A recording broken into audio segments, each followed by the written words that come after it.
Hello there, Alaskans, wherever you are. Welcome to the Must Read Alaska Show. Coming to you from somewhere in Alaska. This is the place where we talk about, you guessed it, Alaska.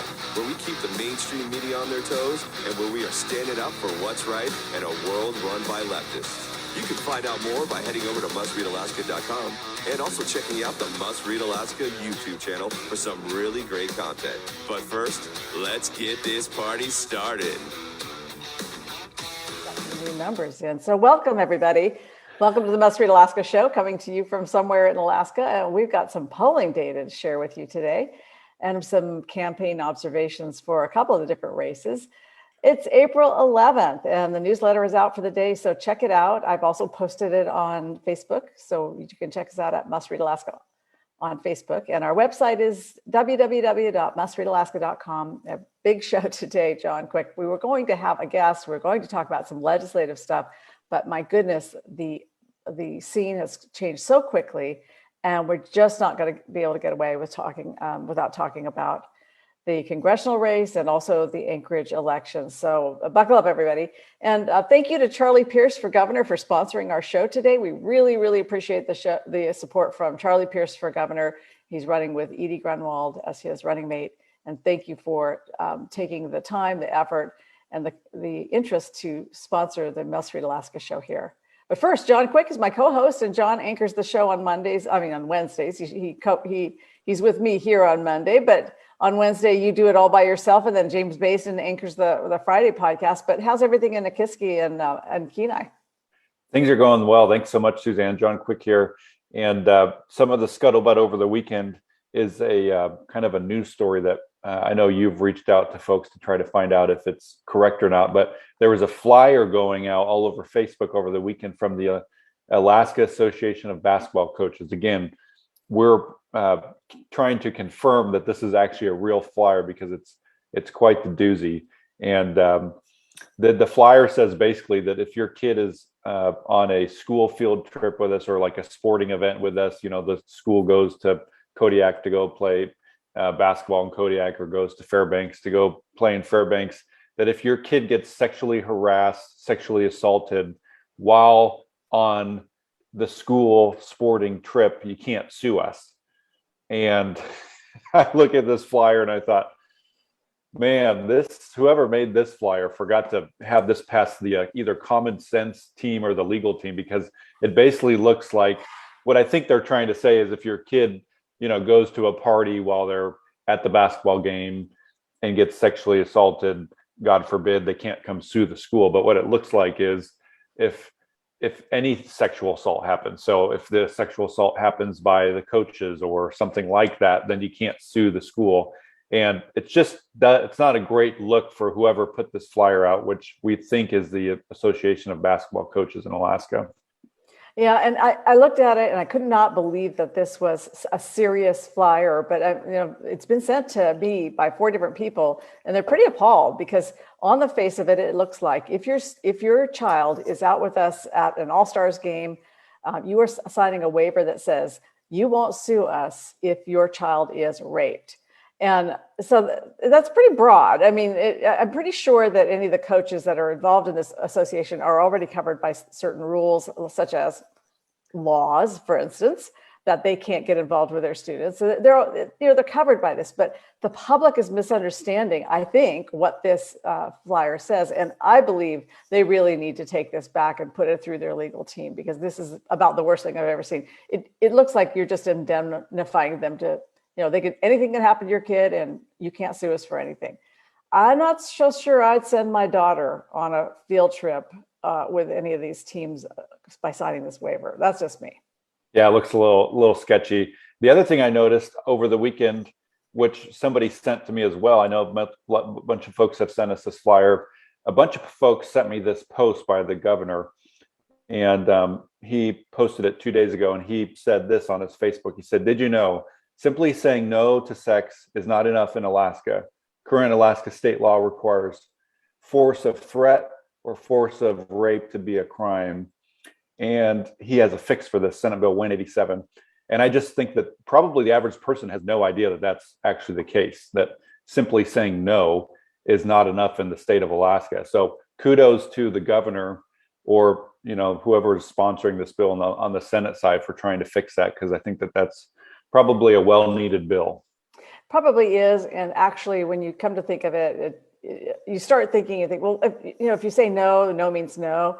But actually, there are a lot of kids out there, or a lot of adults that are, say, for instance, mentally disabled, or in the case of, maybe they have some sort of retardation or disability that doesn't really allow them to fight somebody off.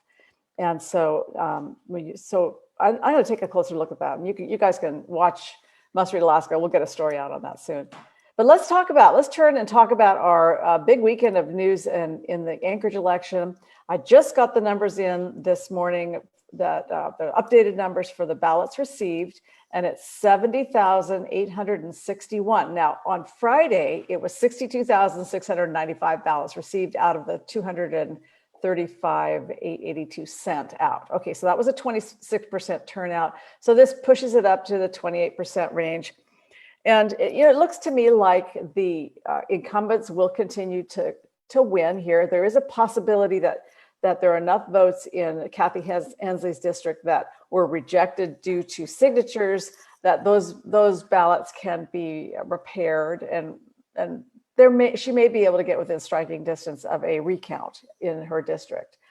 But something that was very interesting to me, if you look at the school board, Margot Bellamy, she won for school board against Mark Anthony Cox. And I don't have the numbers right in front of me now, but I know that there were 3 opponents and then Margot Bellamy.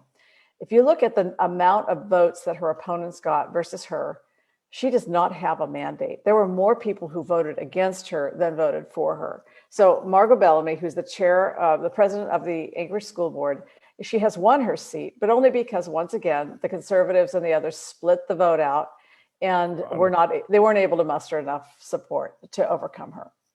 The splitting of the votes just drives me nuts, because it just speaks to how unorganized we are sometimes as the conservative side.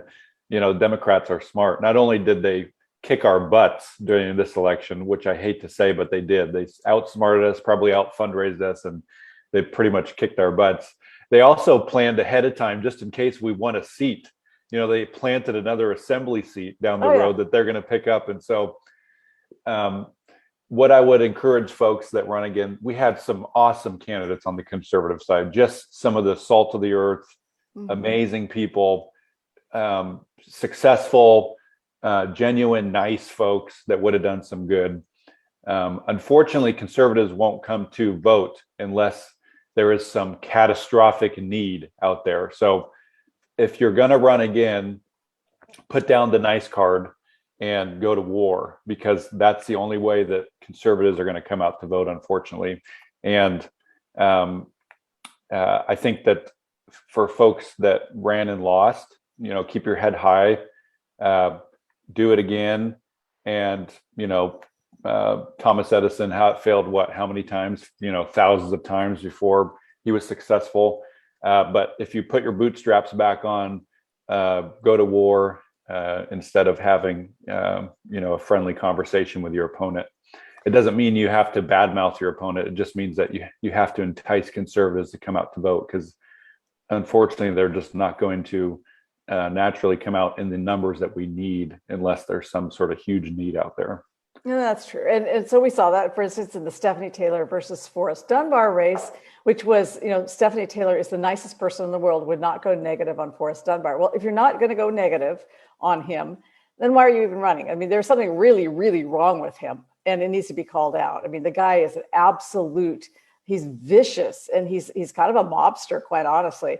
And so I think if you're not willing to go negative on Forrest Dunbar, who are you willing to go negative on? So we've got to encourage our candidates. I mean, I know that Kathy Hensley is the nicest person in the world, and Stephanie Taylor's the nicest person in the world.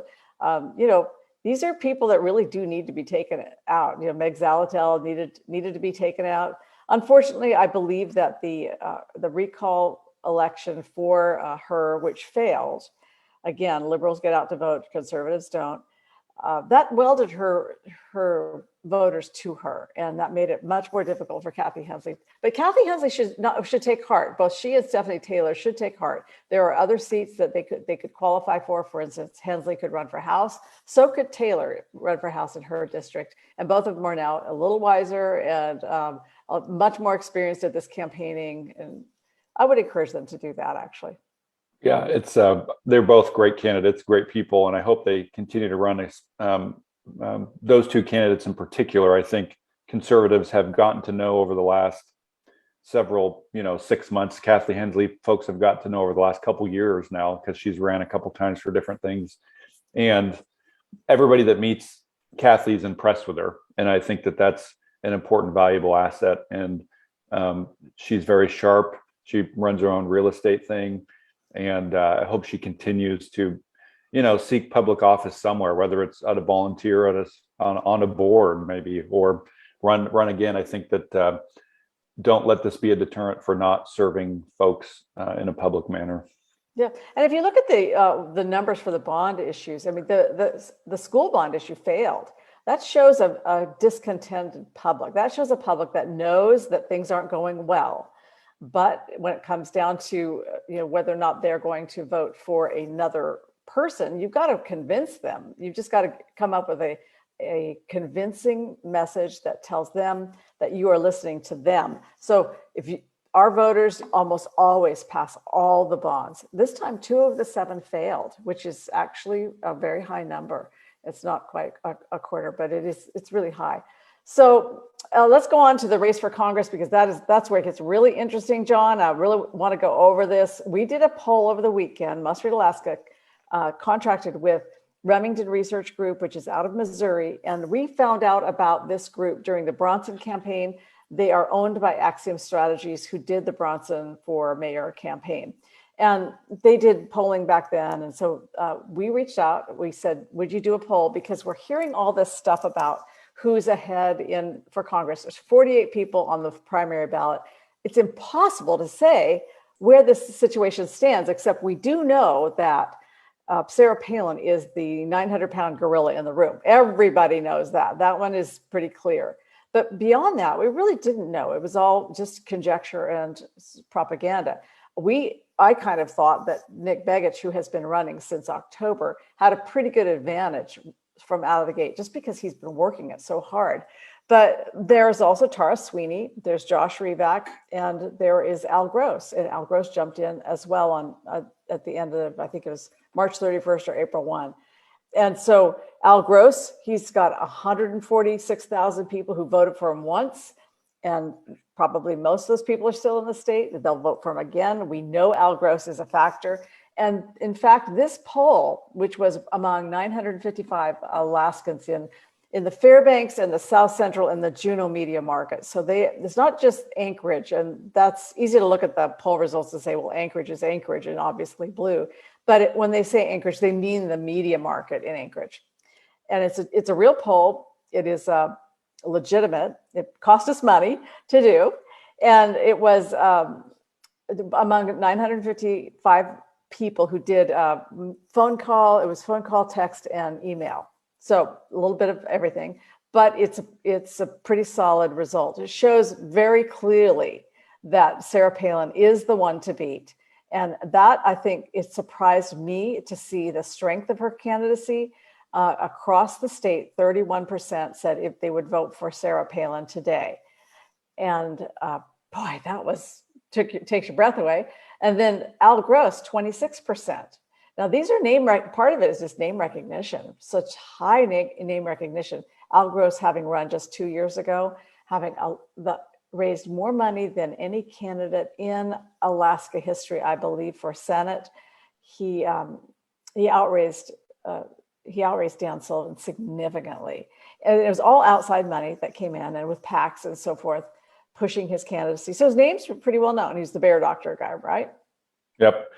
And, I looked at these numbers and I wasn't surprised by the Palin figure, to be honest. She's I talked to folks, just normal folks here on the Kenai Peninsula. They look at Sarah Palin almost like a god.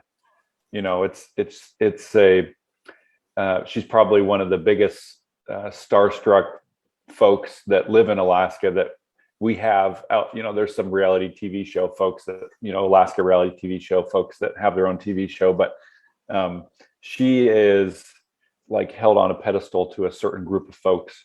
And, I was thinking about it over the weekend, and you had done a story on one of her posts about ranked choice voting. And it kind of honestly got me a little upset, not your story, but the fact that, where was Sarah Palin when we needed her? Where was she? She was on the Masked Where was Singer she wearing when we needed her fighting?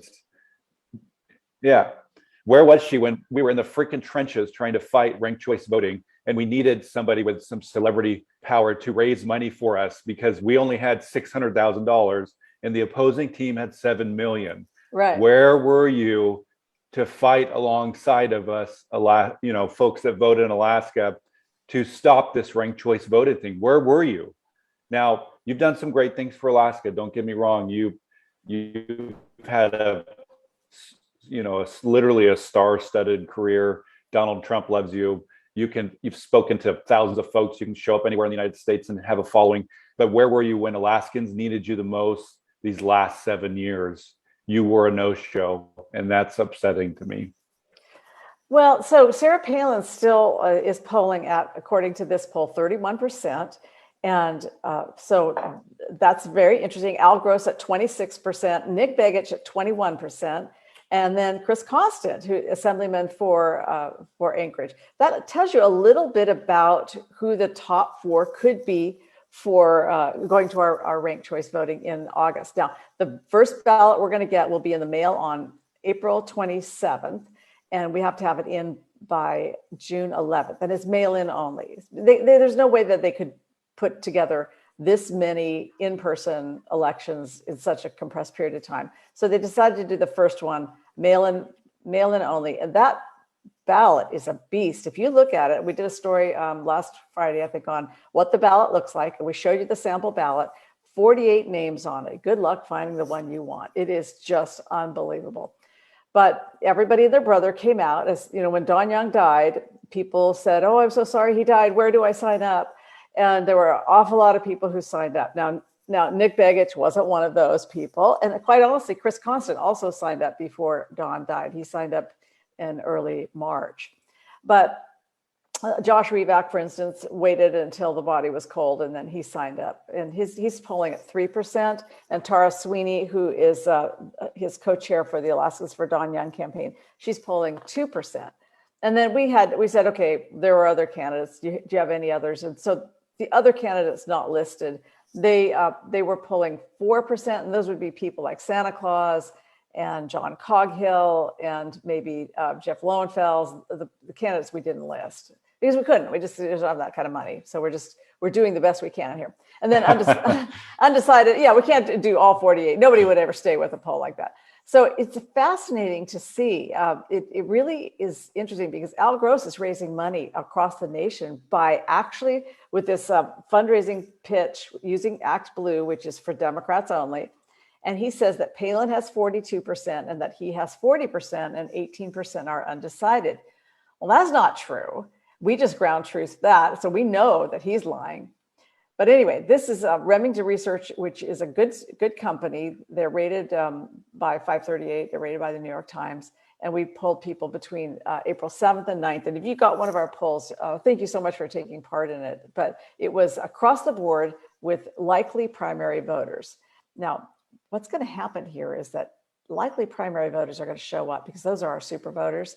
But this time, because it's a mail-in election, we're going to get everybody, including your barstool voter and your sitting on the toilet voter. You're going to get all the voters who don't usually vote in primaries voting on this ballot because all they have to do is open it up and then mail it back, right? Yeah, it's there's going to be a ridiculous amount of money spent, I think, as well between now and November when we have two elections essentially, and it's just going to be nuts. All the political consultants in Alaska are probably lining up to work on some of these races. Yeah, such as they are. Yeah, I understand that Tara Sweeney is using Ship Creek Group. I understand that Josh Revak is using Art Hackney. And I know that Nick Begich is using, just his friend, Truman Reed. But I think Palin has people from outside the state, and Chris Perry, her longtime, ally. Yeah, she's going to have a powerhouse, I think, Oh, of, yeah. come make a couple phone calls and she'll have, Newt Gingrich's old campaign manager, she's going to just have the who's who. But remember, I think one of the things I look at, just because you have a Rolodex and a bunch of money doesn't mean you can win. Remember Mike Bloomberg had a 4-month presidential campaign. He literally spent $1 billion in 4 months. And all he got, the only place that he won was, I think, America Samoa. And he, got 55 delegates, I think, in New York. And that was it. And spent $1 billion. So sometimes people that are out of touch with reality but have a big pocketbook will still lose. So that's where I think Nick Begich does well, is that he is the opposite of out of touch with reality. He's been in the trenches, meeting all these folks all over the state, big, small, medium-sized get-togethers, and shaking hands with thousands and thousands of people. And where was Nick Begich when we needed him the most? Last couple of years, he was in the trenches fighting with us. Yeah, and right. I appreciate that about him. That's right. He was the finance chair for the party. He's been on the MTA board. He's not too proud to serve on a electrical board, a telephone board out there in the Valley. And he's been involved as the president of the Alaska Policy Forum, and he's been boots on the ground. He's been there, and he's pretty well known. And some people always will have a sort of Begich derangement syndrome. They just can't get beyond the name. And I'm not one of those people. I mean, some people have Palin derangement syndrome, can't get beyond the name too. So let's people kind of go crazy about these names. But I will tell you this, that it was interesting on this poll to see that Sarah Palin has an unfavorable rating across the state of 51%. And it's fascinating that Al Gross has the same unfavorable rating. So in a ranked choice environment, this is really interesting. Both of them are not well liked by 51% of the population. Now in Anchorage, Sarah Palin had an unfavorable rating of 48%. In Fairbanks, she had an unfavorable rating of 36%. But in Juneau, it was 70%. And in Juneau also, we asked if Trump endorsed somebody, would it matter? And 73% of the people in Juneau said if Trump endorsed somebody, they would go against that person. So, Juneau is so incredibly liberal that way. But the Trump endorsement in general was not necessarily favorable statewide. I got to say, that was interesting. Yeah, and one of the things that I think you had a story on this weekend was Sarah Palin. I don't know how this happened. You probably do, but she wanted Ted Nugent to come up and speak at the one of the Republican Party events, and pretty much got turned down probably by the Republican Party chair. And I think it goes to show the kind of what I've been talking about. Where have you been, Sarah Palin? You show up and you want Ted Nugent to speak, and you haven't been involved in the party in 10 years.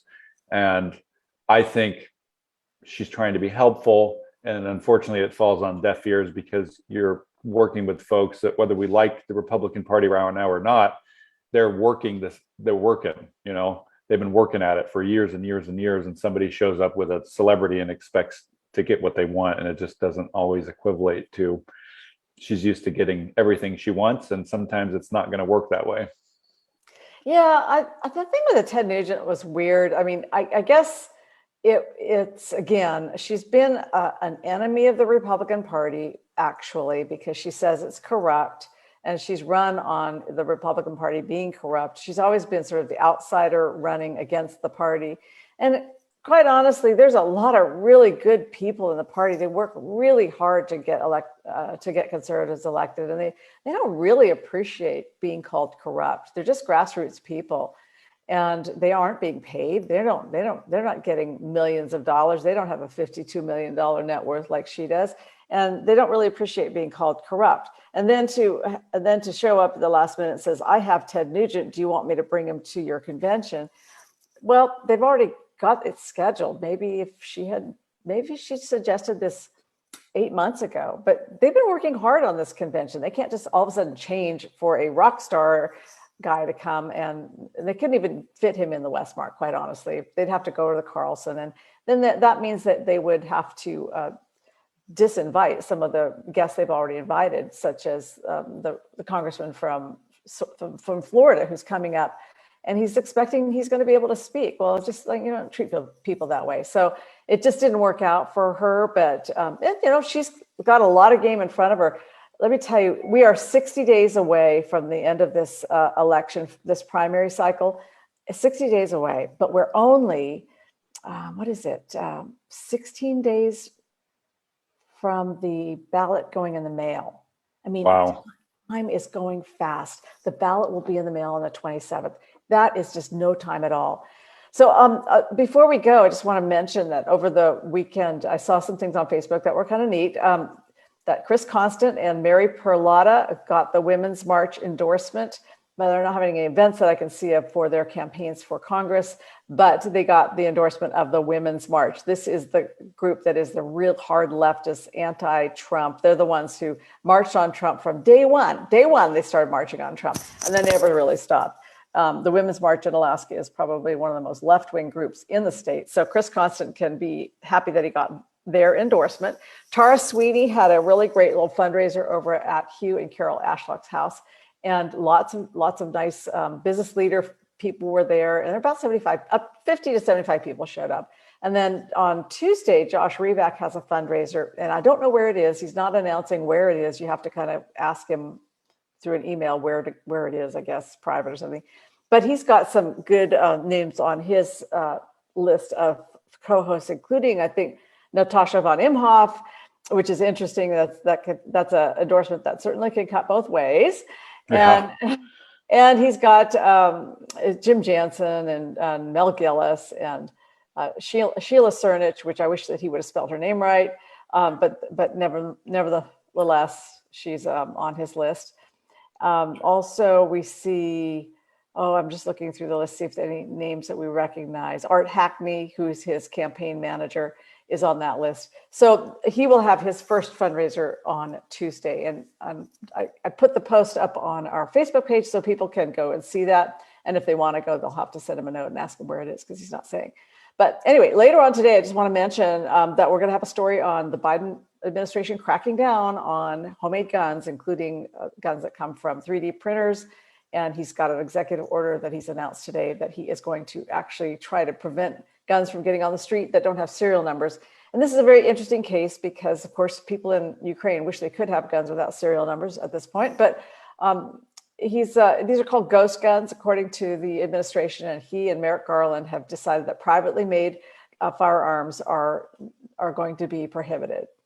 And I'll have a story on that today. I'll have some other stories up on Must Read Alaska too, if you want to check it out. But if you're a supporter of the news here on the conservative side, I just hope y'all throw a donation there on the right-hand side. There's a little donate button at mustreadalaska.com, and we really, really appreciate your support. Anything else you have to say, John? No, we're just excited to see this race play out. And, former Governor Sarah Palin, I'd love to have you on my show. So if you listen to this, I've, sent you an email about coming on the show, and so far crickets. So just know, for our listeners out there that are like, why are you guys so harsh on Sarah Palin? I'd love to have her on my show. She could tell me all about what she stands for and what she represents. I've reached out twice so far, and they're too good for me, obviously. So just so you know, folks that listen, I have reached out and they have never responded. So. Okay, well, good for you. Thanks for doing that. And everybody listen to John's show on Wednesday, because he always asks people 5 really interesting questions, and it's always a good show. And thanks again to Charlie Pierce for Governor for sponsoring our podcast. Charlie Pierce for Governor is the first sponsor of our podcast, and we really appreciate that. But until next week, I'm signing off from somewhere in Alaska. And again, tune in on Wednesday to hear more from John. See ya.